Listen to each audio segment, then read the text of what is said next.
Welcome, members and guests, to the April 20 meeting of the City Club of Eugene. I'm Mary Layton, City Club President, and today's presenter is David Barsamian, who will talk to us about occupying the economy.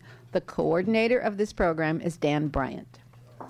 Welcome, KLCC listening audience, and our TV audience is on Community Television Comcast Channel 29 and the Oregon Wind Network on Comcast Channel 23. Anyone can join City Club or just throw money at us. Please visit cityclubofeugene.org for more information. Memberships and donations are all tax deductible. A special thank you to KPFF Consulting Engineers for our office space and free internet.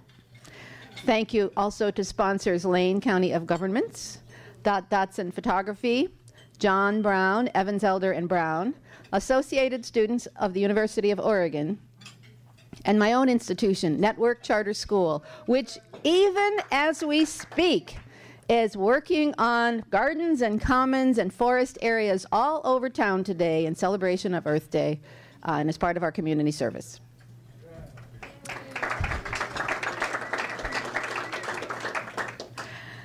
The Occupy movement has focused public attention on the growing disparity of wealth in our country.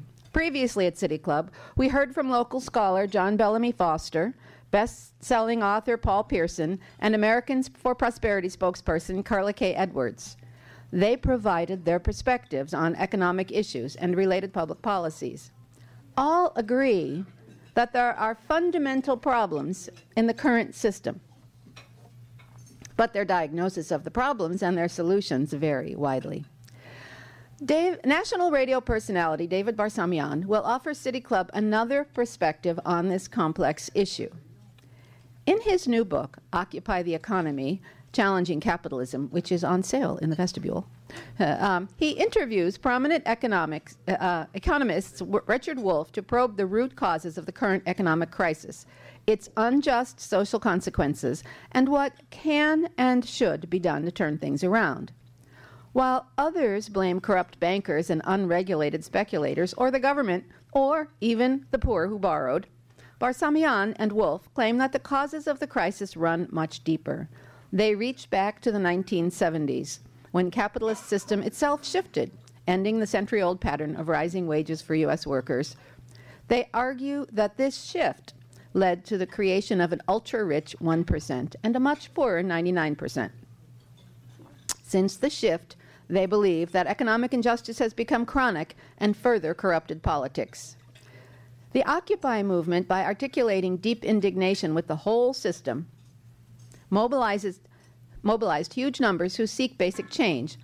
Occupying the economy attempts to clarify the nature of the crisis in U.S. capitalism today and points towards solutions that could shape a far better future for all. David Barsamian is founder and director of Alternative Radio and the author of Targeting Iran. He is best known for his interview books with Noam Chomsky, including What We Say Goes. Now we'll hear from David.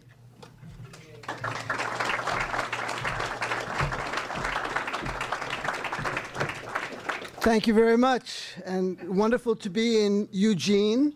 I'm in Boulder, Colorado, where we also have mountains, but we don't have the ducks, we have the buffaloes, and we don't have Nike, we have Celestial Seasonings.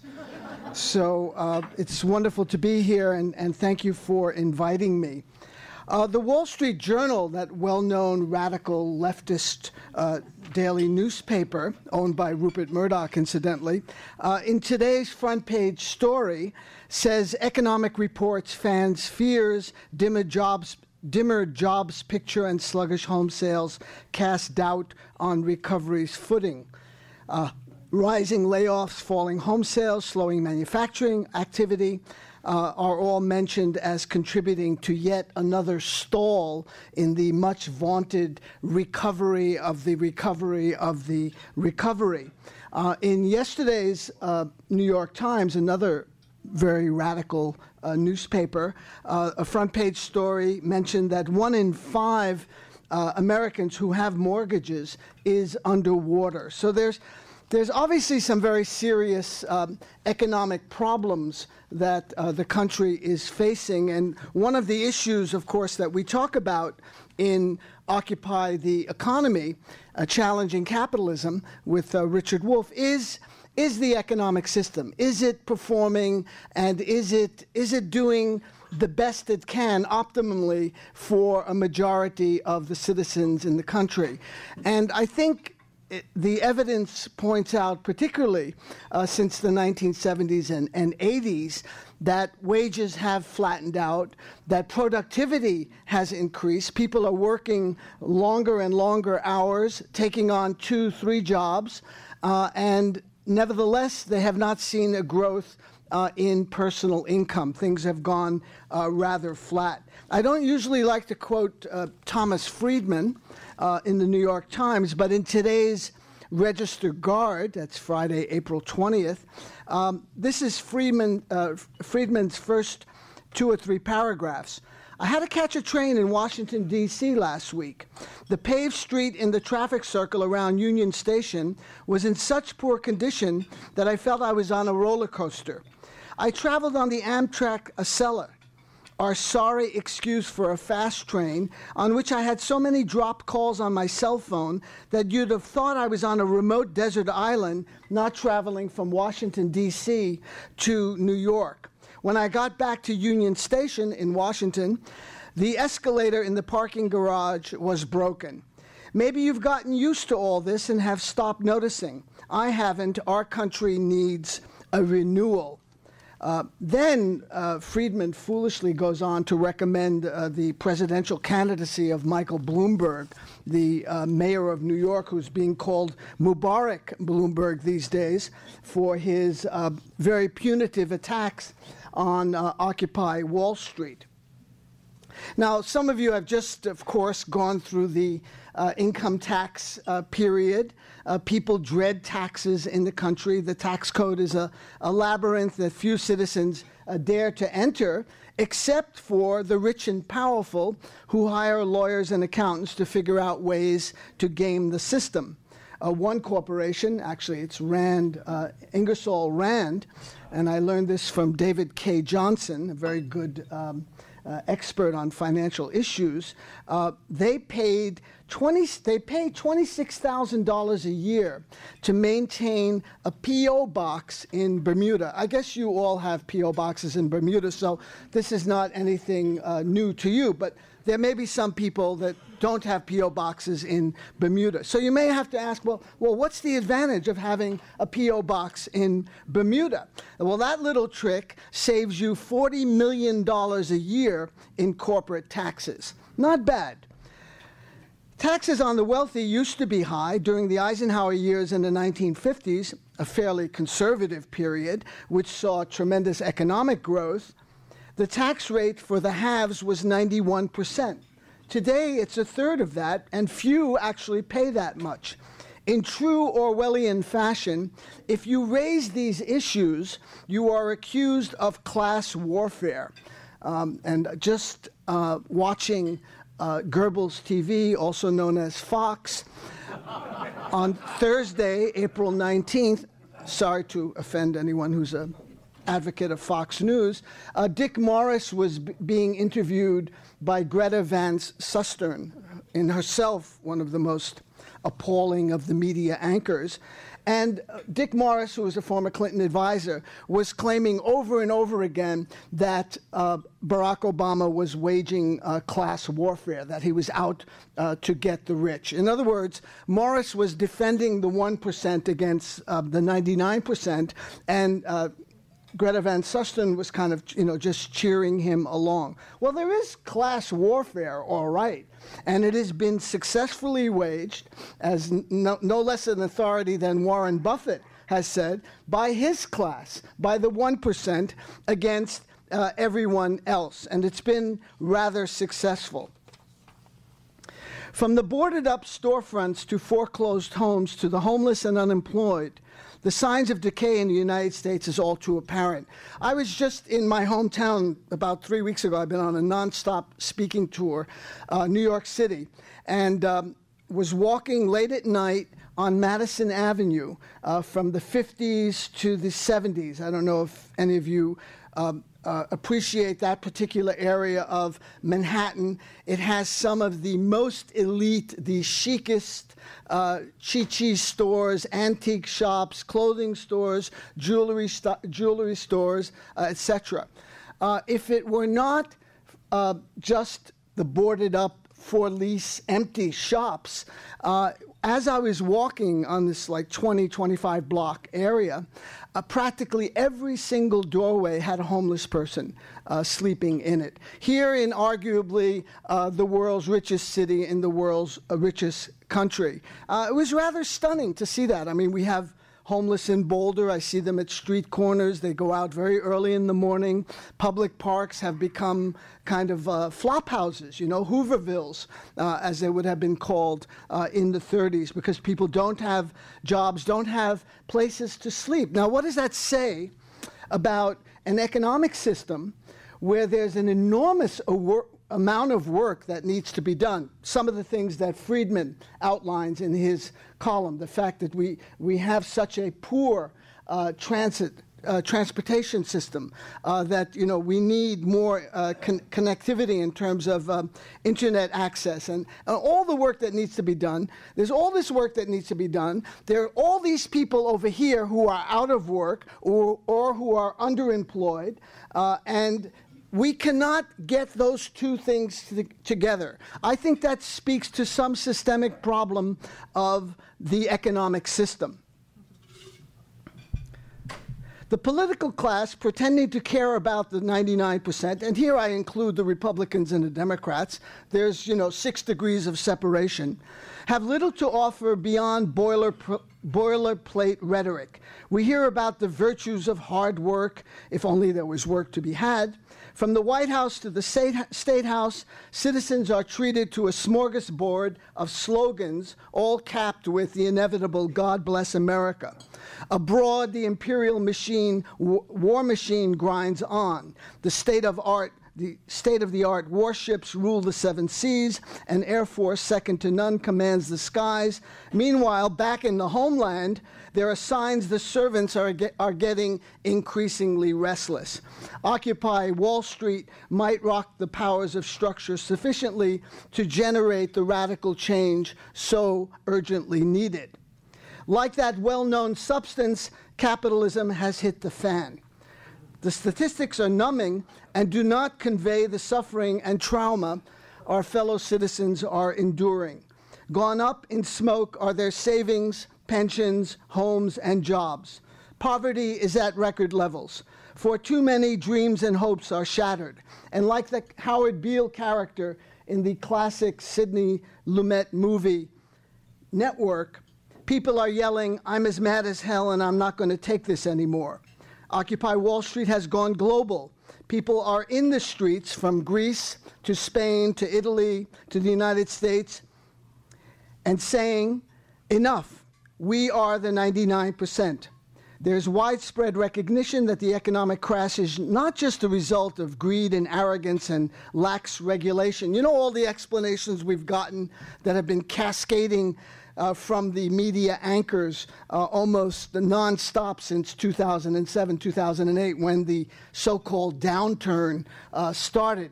Oh, you know, if we hadn't repealed the Glass-Steagall Act, you know, these things wouldn't have happened. Wasn't Bernie Madoff just an awful person? How he exploited naive and hapless investors. You know, let's put him away. Let's get really virtuous about the Bernie Madoff types and the hedge fund managers on Wall Street that ripped off their clients, you know, and beat our breasts about how good we are and how good the system is. That's exactly what they want us to do. They want us to focus on rotten apples, not the barrel that consistently produces these apples. And you may have noticed, some of you here can remember the 1980s, a few of you, ever since the first Reagan recession in the early 1980s, the frequency of these so-called economic downturns, recessions, has increased, as the length has increased as well. The current Great Recession is the longest of these So I think that speaks to also something of the inherent weaknesses of the system. So looking at apples instead of barrels is a way to distract your attention from looking at the system, which the elites, which the political class, which protects them, that is the Democrats and the Republicans, want us to do. Let's just to focus on the criminals, the people who rip off, and the like. The wedding of state and corporate power is at unprecedented levels. The implications for our democracy are ominous. Elections are formalities, often more like auctions to be sold to the highest bidder. I just watched CNN before I came here. It was all about how much money Romney is raising, how much money is Obama raising, will the funders come through for Obama, can Romney now count on his, the people on the Christian right to write the checks that he needs to go forward, and on and on. And it's all about, it's like almost like a sports event. This horse is now in the lead, but coming up fast is, Obama on the inside track, and, who's going to win the race. In terms of substance, there's very little there, and more people understand that, I think, in the country. That's why there's such disgust and dismay with the whole political system, which is not working on behalf of the citizens of this country. Elections are formalities, as I said. There is no proportional representation in a winner-take-all system. The Dems and the Repubs got the game all sewed up. And their sponsors, the banks, are not only too big to fail, they are too big to go to jail. But you go to Domino's or Papa John's or Pizza Hut and walk out without paying for a pizza, you will go to jail. You go to a gas station and fill up and then drive away. What do they call that? Gas and dash, I think is the police term. You're going to go to jail. But these guys who've ripped off, billions of dollars, have impoverished many people. Pensions have, disappeared. Nothing happens to them. What does that tell you about the whole system? I think it suggests that there's some very deep corruption here and a real double standard. Because why should you, if you're hungry and you want to feed your kids, walk out of that Pizza Hut without paying, and someone else who is, making millions, tens of millions of dollars in these exotic financial packages, why should they get off scot-free? People have eyes to see and can mark these contradictions, and I think that's one of the fuels that has really propelled the Occupy movement, and now, for the first time, challenging capitalism. People talking about, the system. Well, maybe it's not working, the way it's cranked out to be. All this stuff about free market and free enterprise and the great, entrepreneurial spirit of the American people. All they need is, to rid themselves of horrible government regulation, and then, the jobs will just flow like the mighty Niagara Falls or something like that. Most of these are fairy tales. These are things taught in economics departments, not in reality political science departments. But there is this notion that it is a system above reproach. Well, can always use a little cosmetics, a little rouge here, a little, makeup here, a little lipstick there. I'm suggesting, and Richard Wolff in the book Occupy the Economy suggesting, is that there's much more deep structural problems that need to be addressed, and that simple cosmetics, which is what the political class offers the electorate whenever they make a little bit of noise. Oh, we'll pass this reform legislation. Oh, you don't like this aspect of how Wall Street's operating. Oh, we'll push this bill through Congress. Meanwhile, undermining it. Make sure it's loaded up with loopholes and it can be easily evaded. The Occupy movement is a popular citizen response to grievances and inequities not being addressed, and as I said, a universal feeling the system is rigged to favor the rich. Today's economic crisis is the most severe since the Great Depression. What are its root causes? The conventional explanations, as I said, puts the blame on greedy bankers who pawned off credit default swaps, subprime mortgages, and a smorgasbord of derivatives on a naive public. To make matters worse, there was little or no regulation. So if we tinker with some reform measures, pass some legislation, a tax cut here, a little stimulus package there, and everything will be hunky-dory. Will it? The seismic failures and problems plaguing capitalism are systemic and deep. Many people are in dire straits, but not the upper crust. They are riding the gravy train to more riches. Fundamental change is necessary to avoid future collapses. It's long past time to examine capitalism itself. And I just want to read a little bit of the last chapter of Occupy the Economy.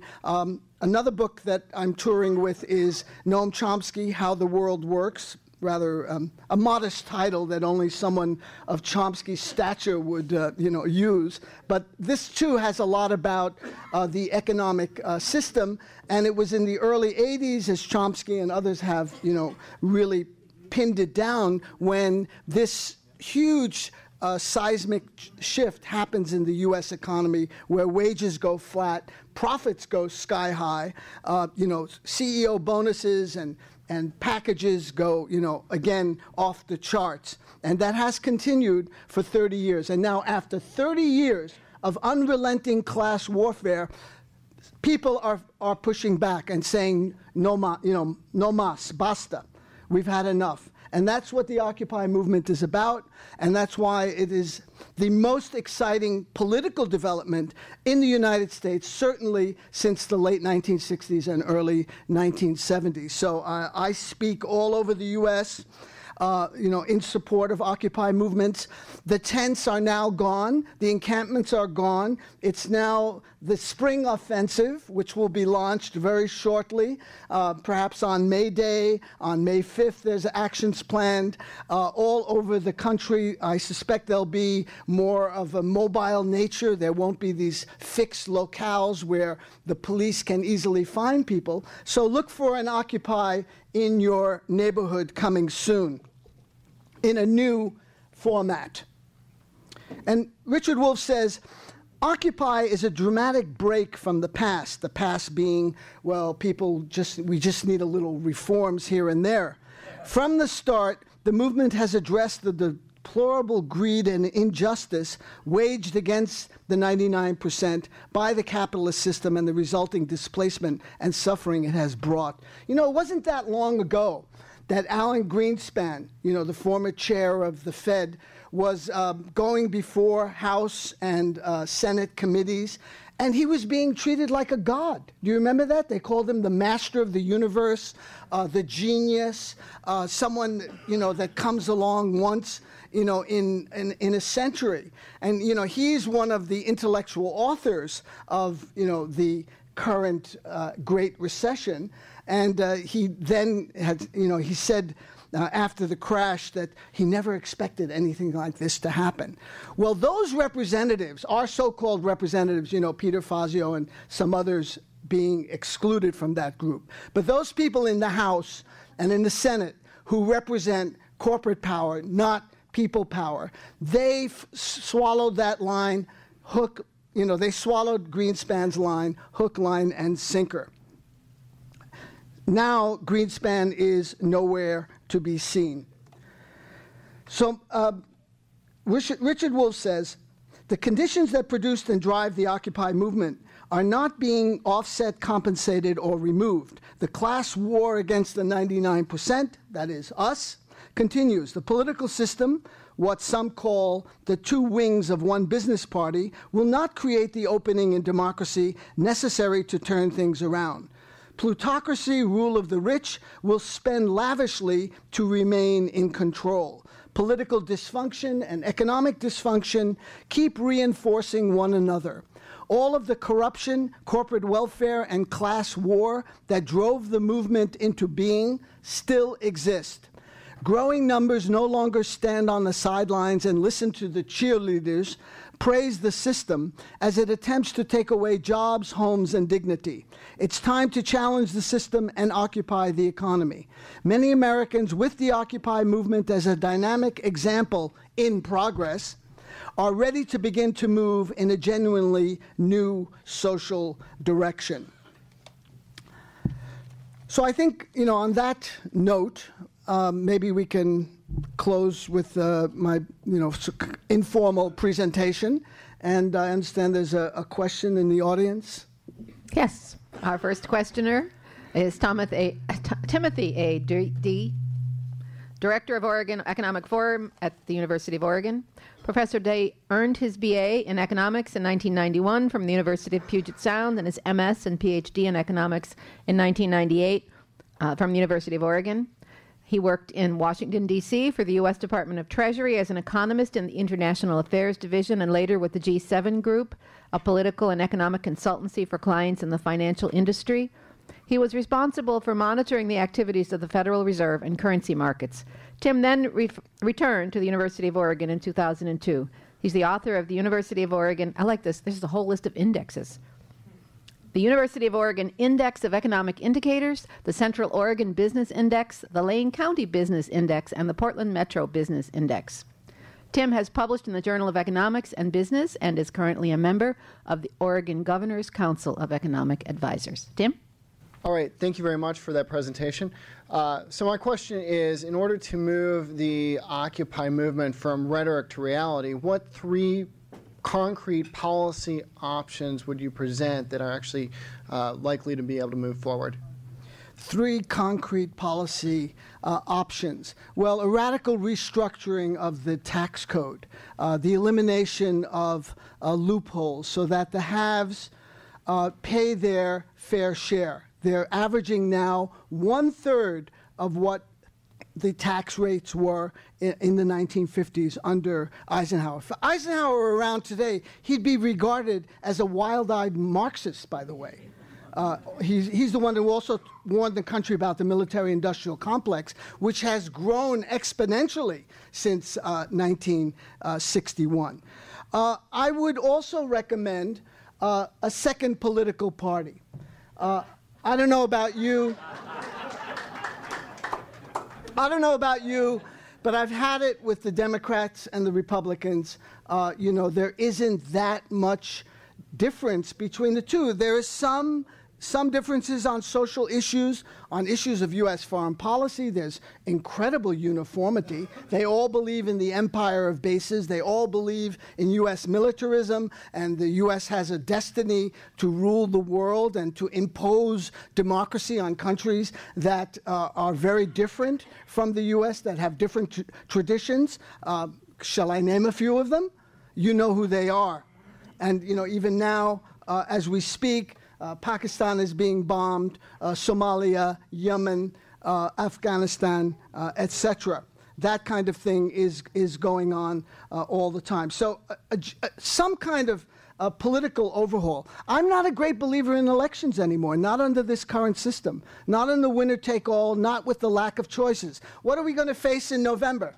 Arsenic and cyanide. Okay, let's have a debate now. I can already see it on CNN and NPR and the NewsHour and in Charlie Rose. Well, cyanide, that'll kill you right away. And so it's highly recommended, if you're in acute discomfort. Now, if you want to live a little longer, this is like the debate, then arsenic is your best bet. Take small amounts, and you'll be able to extend your life by a little bit of a longer period. And that's the kind of thing that's going on. The other thing that I would recommend, concrete, is immediate reduction of the Pentagon budget by 50%. We are not being threatened. We are not being threatened by who's going to invade the United States? Bangladesh? The U.S. spends more money on the military than the next 15 countries combined. All those, every time you go to the scareport, and I was just one in Denver yesterday where I was patted down. I was patted down, full patted down, but not strip searched, thank God, in Albuquerque about a month back. We have become the United States of fear. and the United States of amnesia, the USA, because there's no memory of history, there's no memory of what's gone on before. Everything just sort of happens. People hate us. They do terrible things to Americans. What are we doing in those countries? Occupying so many countries. There are 735 military bases around the world. We could easily cut the Pentagon budget by 50% and still remain the paramount dominant military power in the world with 5,000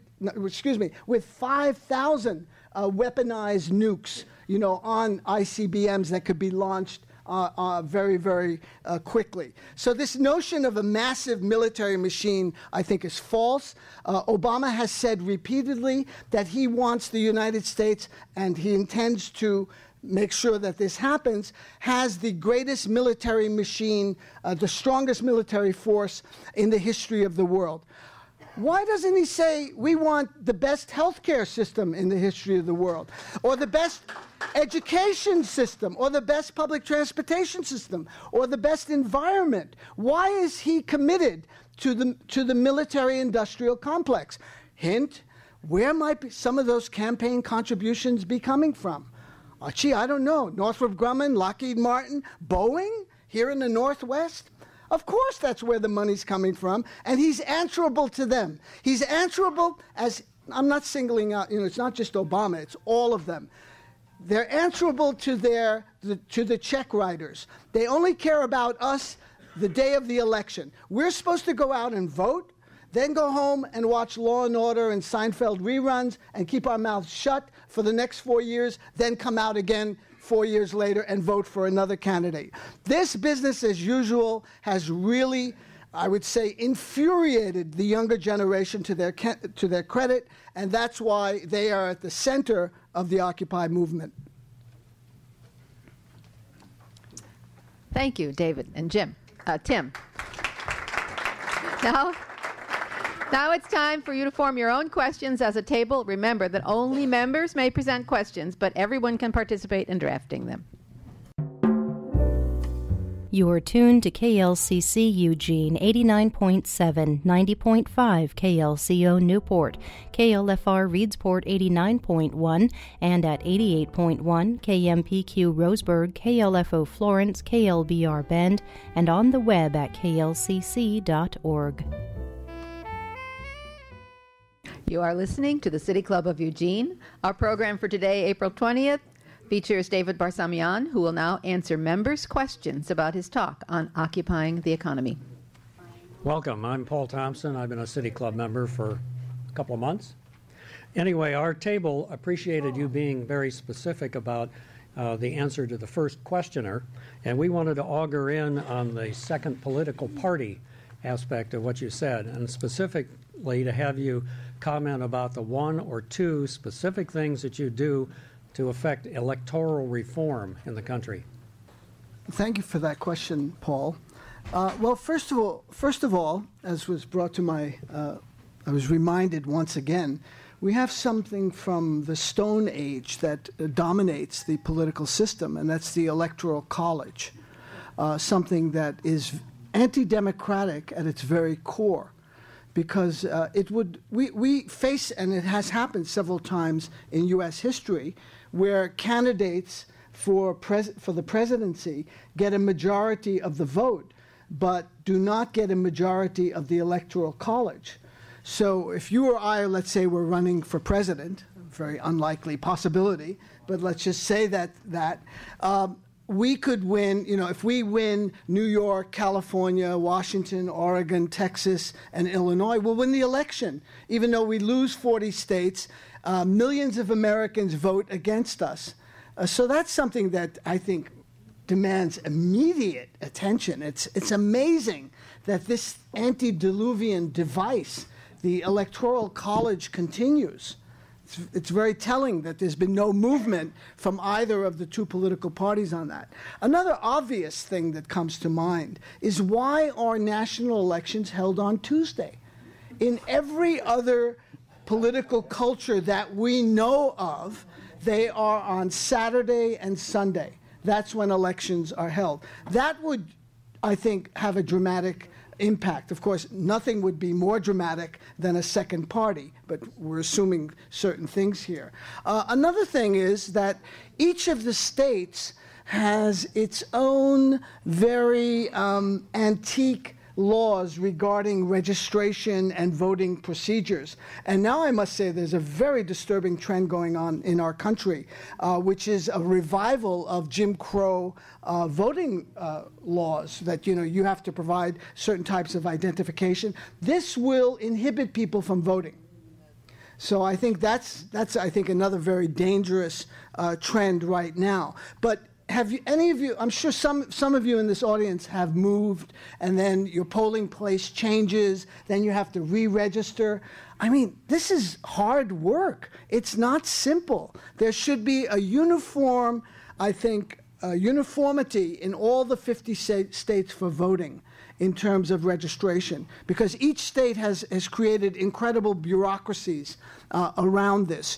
There is, let's say, I don't know if this is accurate or not, but there is a uniform kind of code for seatbelts.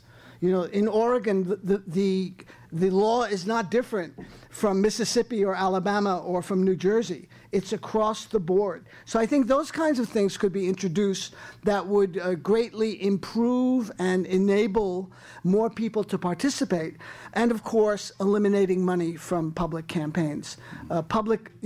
These should be... Because as Bob Dylan used to sing, money doesn't talk, it swears. And those corporations are giving you checks for one reason, not because they like you, because they want to influence you, and that you'll vote legislation in their favor. That has to stop there. These are inherently anti-democratic elements of our electoral system. And Sir. To John DeLoe, City Club member, and to follow up on that was, what do you think of the chances of the current attempt to amend the U.S. Constitution to exclude private money from the elections and abrogate the Citizens United? Citizens United ruling, one of the most disastrous in Supreme Court history, in my view, very anti-democratic, pro-corporate, January 2010. It's going to be very, very difficult. Do we have that kind of time to wait the 30 or 40 years to roll back this Supreme Court decision? I don't think so. I don't think the planet can wait. I don't think the country can wait. I don't know how to do an end run around Citizens United. But again, the system is so structured that it's difficult to get it to move with the alacrity required. 2/3 of the states need to vote on the measure to repeal the Supreme Court decision. Very, very difficult, very labor and capital intensive, and there's no guarantee that it's going to happen. Meanwhile, the country continues to devolve, the environment continues to disintegrate, and I don't think we have the time now to wait for that kind of thing to come into effect. Jerry Smith, City Club member since 2003. Occupy is a huge grassroots movement. If it doesn't change the Democratic Party, how can the Republicans, who openly represent the 1%, be defeated? Thank you for that question, Jerry. Very tough for the Occupy movement right now. It's not really a movement in the classical sense. It doesn't have leadership. It doesn't have a stated agenda. It doesn't have legislative goals. It's more of it's a kind of political tendency. Michael Moore tells the joke: you go to an Occupy meeting and some journalist walks in, like him or me, and say, "I want to talk to your representative," and 100 hands go up. So there are 100 representatives. That's its strength and its charm and its weakness as well. Right now, there's a move in the Democratic Party, led by Move On, largely funded by George Soros and the Open Society, to completely co-opt the Occupy movement. They've already started by occupying the language. They've adopted the 1%, 99% theme. They've occupied the word occupy. They're talking about income inequality. And again, hats off to these mostly young people who have injected these ideas back into the political discourse where they had disappeared since FDR's time, when he was talking about the plutocrats and the malefactors of great wealth and the economic royalists and all that very eloquent and articulate language that he used. So that's now in the discussion. But the political system is so compromised by the amount of money that floods into it that it's difficult. If you can imagine the political system as water, we are all under the water. The people are under the water. We're trying to get to the top. Every time we make a few strokes trying to get to the top, trying to get some oxygen, more money comes in to keep us further down underwater. So there are such deep problems with the structures of the country, and there are such acute problems that need urgent attention. First and foremost is the environment. Earth Day. You'll see all the greenwashing. BP is now a green corporation. If you see their ads on the PBS, you'll notice that BP is green. All of these corporations, we're doing everything we can for the environment. Yes. Yes, Carla Newbury, City Club member since a few months ago. Given the Citizens United decision relative to free speech and the difficulty of passing constitutional amendments, what do you see as the solution for the problem of campaign finance reform? What do I see as the solution for campaign finance reform? I'm not very optimistic that anything is going to be passed, because the participants themselves are benefiting from the structure. So it's not in their immediate interest. I think this has to not come from within the system.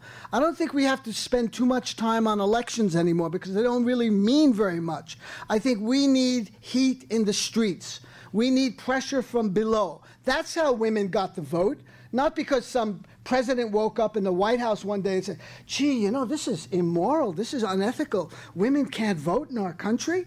Of course not. It came because of, all of the upsurge of popular movements. And this is the 100th anniversary of the bread and roses strike in Lawrence, Massachusetts. 100 years ago, literally, right around this time, in 1912, workers said at that time, we not only want bread, that is decent wages, we want roses too. And that's a goal we should all be striving for and talking about. That is to say, roses means there enough money to enjoy the good things in life, to enjoy poetry, nights out, going to the theater, music, dance, walks in the park, and things like that. So I think without a massive movement from below, the political elites are not going to respond. That's how the civil rights movement happened. I remember it very well. Kennedy didn't wake up, Johnson didn't wake up one day, gee, this is immoral. These segregation laws in the South, we can't have that. It's very un-American. Of course it didn't happen like that.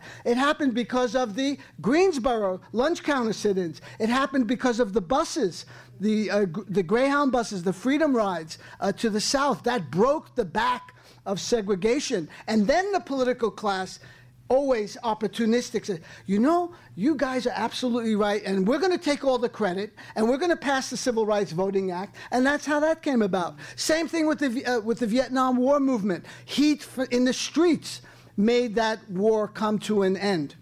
So I think without a mass movement, the possibilities for genuine political change are remote.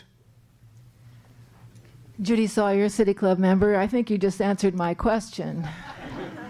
But so all of the three things that you said, 50% cut in military spending, et cetera, it seems to me that you're calling for mass movements. In other words, how do we get from the grassroots to any of this legislation being passed by legislators who are already being bought? Don't we?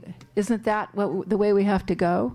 Absolutely. It's going to take tremendous pressure in the streets. I don't know what form that's going to take. Blockades, boycotts is one possibility.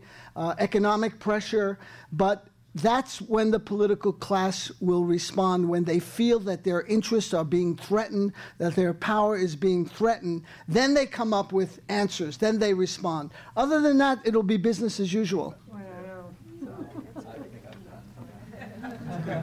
I'm afraid I'm answering your questions and the answers here. Well, I'll be repetitive, perhaps.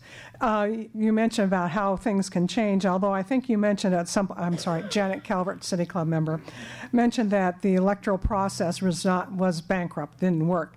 If there's not an election process, what process can we use to govern the United States? That's a radical question. And maybe we need a political philosopher and scientist to answer it. You know, I'm not going to give you a glibber, banal explanation as to what that structure might be. But I think we have to imagine something different. Because if we agree that this, let's say, and Richard Wolff uses this brilliant example in Occupy the Economy. The repairman comes to your house. Your refrigerator is on the fritz. The repairman tells you, you know what, the condenser's not working. It'll cost you $47 to fix it. I charge $50 an hour. This motor is broken. It's going to cost you $98. So what do? Do you invest more money in a broken system, or do as the repairman or repairwoman suggests, you know what, lady or guy, you know what? It's not worth putting any more money into this. It's time you got a new refrigerator. So maybe we need to imagine a different political system, a different party system. And, if it's not going to come through elections, it's got to come, again, through people power. Vincenza Scarpaggi, City Club member. Some of the states have been taking actions, like the 49 states that got the settlement with the banks. Montana, who the Supreme Court voted down the United Citizens United. Yes. So is there some kind of movement that is short of getting out in the street? Well, that's not happening. I mean, the heat is not happening. Maybe we need another catastrophe to get that heat happening. But until that happens, what can we be doing on these possible tracks?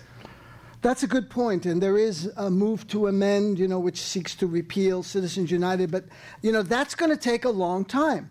And again, do we have that luxury to see that kind of process through?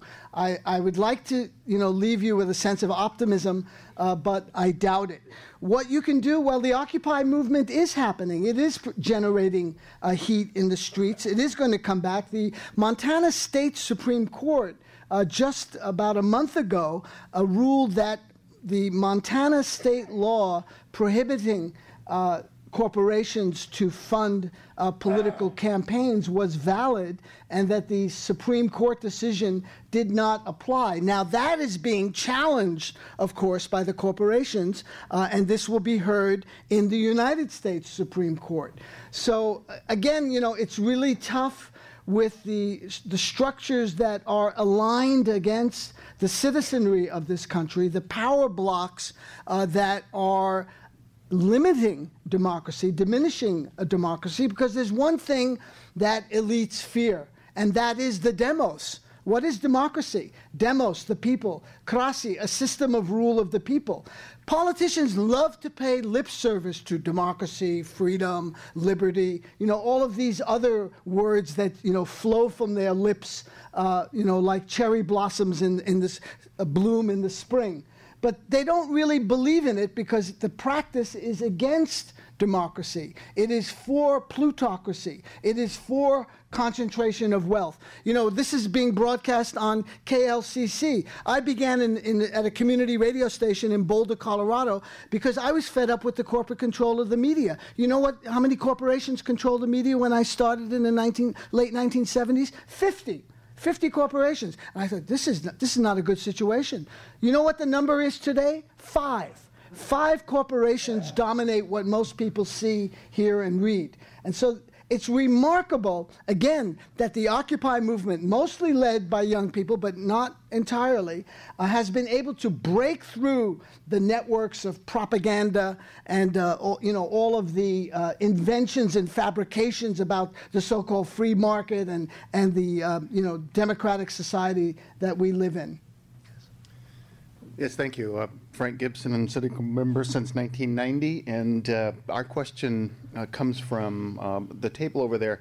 Jennifer lent me her book, and she had read ahead to the portion that had to do with cooperatives in the manifesto that you have at the end. And Pat is a longtime florist who reminded us that FTD used to be a cooperative of florists. And so my question is really, since capitalism is such an inherently consumptive and increasingly consumptive model, has there been a resurgence of the cooperative movement anywhere in the United States? Indeed there has. It's almost like someone in the audience. I devote a whole program to that with Gar Alperovitz on a new economic paradigm, where he talks about the enormous growth of credit unions, for example. A lot of people took their money out of Wells Fargo and Citicorp and Bank of America in September and October and November and have put them in locally controlled credit unions. There was a time, and again, there's no one here in this audience who goes back that far, but you used to go into the bank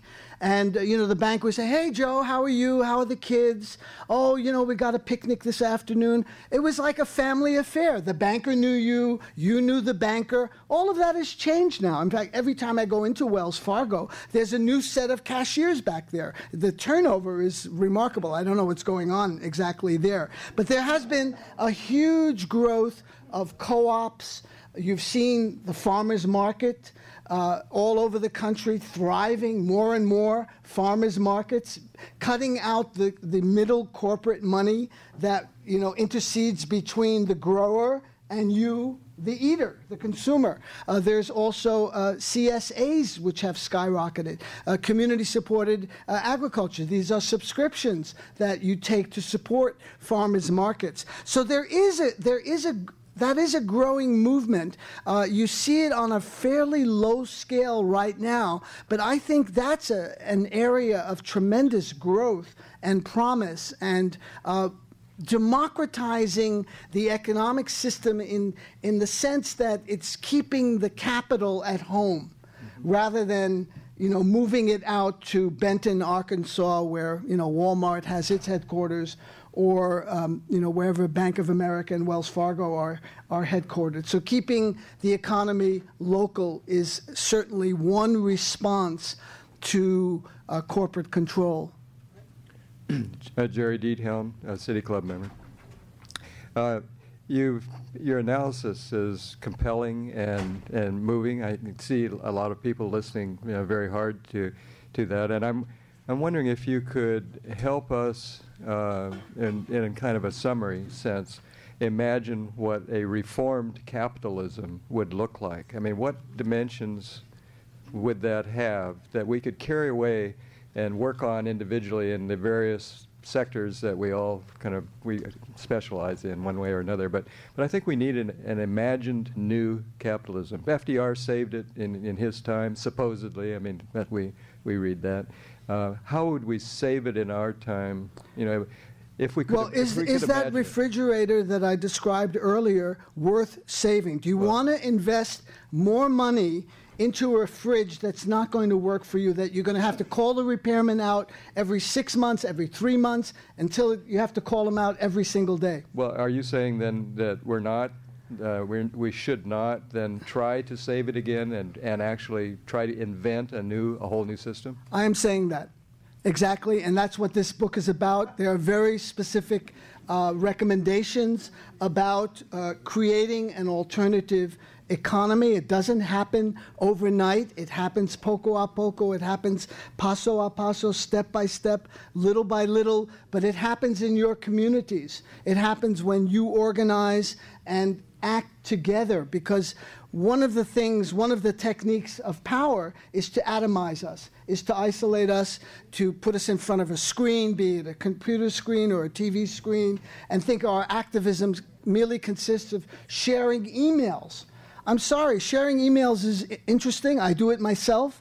I'm glad to get some shared emails, but it's not a substitute for being in the streets. It doesn't generate heat in the streets, which is, again, maybe that's the theme of my talk. So I think the system has fundamental flaws that need to be addressed. Greed über alles is leaving us all impoverished. It is destroying the environment. I mean, you had John Bellamy Foster, who teaches here at the University of Oregon, very eloquent, articulate writer, has written a number of books on the environment and capitalism, demonstrating, I think, very powerfully that this is an economic system that must constantly grow and expand and create new markets and new consumers. There's a Canadian academic, James McMurtry at Guelph University in Ontario, who's written a book called The Cancer Stage of Capitalism. That is, capitalism is metastasizing like a cancer, like a tumor, and it's eating its host. And I just want to quote from a New Yorker cartoon that Michael Parenti brought to my attention. There's a CEO, let's say I'm a CEO of some large corporation, you're the stockholders and you're there for the annual meeting, and the CEO is telling the stockholders, while the long-term prognosis for the planet is dire indeed, with unimaginable horrors awaiting everyone, the prospects for immediate short-term profits nevertheless remain very rosy. Capitalism cannot adjust. It is performing as it should perform. And it is eating its host because it cannot do otherwise. It has to create new markets and new consumers in order to grow, to expand. We need a radical relook at what growth means, because this growth, the growth that they mean out there, is destroying the planet. It is unsustainable. So when we're talking about expanding new factories, I'm looking at, should we even be doing that? Dan Bryant, City Club member since '96. I think you're talking about steady state economy, which we have explored here before. I want to come back to the political question. I just have one problem that's nagging at me, and that is the election of 2000, which we all know that Al Gore won the popular vote, but not the electoral vote. Well, that's one problem. And the issue of Ralph Nader's candidacy that made the difference in Florida, many believe, had it not been for that candidacy, we would have had President Gore. So, and my question is, would that not have made a difference in the response to 9/11? And I just can't imagine President Gore having the same response that President Bush. So I'm struggling with that in terms of the difference that a candidate actually Don't makes. struggle, please. It's not worth it, because dealing with hypotheticals, any scenarios can be imagined. If only Kennedy had lived, Vietnam wouldn't have happened. Cambodia wouldn't have been destroyed. Laos wouldn't have been razed to the ground. We don't know that. So I don't think it's useful to argue in hypotheticals. We have the evidence. We know what happened. And I think we should stay with that. In terms of, blaming Ralph Nader, as many people did at the time, don't forget that Gore could not carry his home state of Tennessee. That would have won the election for Gore. Clinton could not bring in Arkansas, another state which would have guaranteed the elections. So why is Ralph Nader, who has arguably done more for citizens in this country than any other American and is very worthy of a Nobel Prize, unlike Barack Obama, why is he being reviled to this day for standing up against the duopoly? I mean, he's the one that talked about the Demopublicans and the Republicrats. So I don't think it's useful to think and argue in those what-if terms. It's kind of speculative, you know. If Hitler hadn't invaded the Soviet Union, you know, Germany would have won World War II. If the Japanese had not attacked Pearl Harbor, they would have still been, you know, occupying parts of East Asia. We don't know. It's entertaining. It's interesting to think about those things, but I don't find it a useful exercise. Thank you, David Barsamian, for bringing clarity and vision to this discussion of the economy.